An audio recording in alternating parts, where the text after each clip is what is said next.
কাতার বিশ্বকাপে ব্রাজিল ভালো করতে না পারলেও সবার নজর কেড়েছে রিচার্লিসন।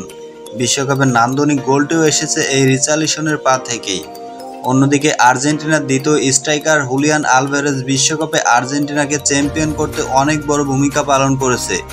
তাই আজকের ভিডিওতে আমরা জানতে চলেছি বিশ্বকাপে এই দুইজন স্ট্রাইকারের ভিতরে কার পারফরমেন্স ভালো।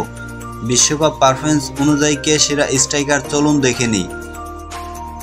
অভিষেক: হুলিয়ান আলভারেজের বিশ্বকাপে অভিষেক হয় 2022 সালে এবং রিচার্লিসনেরও বিশ্বকাপে অভিষেক হয় 2022 সালে।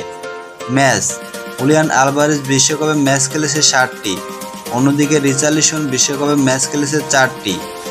গোল: হুলিয়ান আলভারেজ বিশ্বকাপে গোল করেছে 4টি, অন্যদিকে রিচার্লিসন বিশ্বকাপে গোল করেছে 3টি। অ্যাসিস্ট: হুলিয়ান আলভারেজ বিশ্বকাপে অ্যাসিস্ট করেছে 1টি এবং রিচার্লিসনও বিশ্বকাপে অ্যাসিস্ট করেছে 1টি। এভারেজ গোলের সময়: হুলিয়ান আলভারেজের বিশ্বকাপে একটি করে গোল করতে সময় লেগেছে 117 মিনিট, অন্যদিকে রিচার্লিসনের একটি করে গোল করতে সময় লেগেছে 109 মিনিট।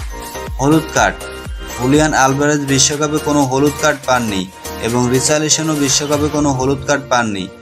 লাল কার্ড: হুলিয়ান আলভারেজ বিশ্বকাপে কোনো লাল কার্ড পাননি এবং রিচার্লিসনও বিশ্বকাপে কোনো লাল কার্ড পাননি।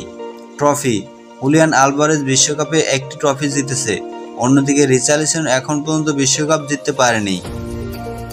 তো এই দুইজনের ভিতরে আপনার পছন্দের স্ট্রাইকার কে? অবশ্যই কমেন্ট করে জানাবেন।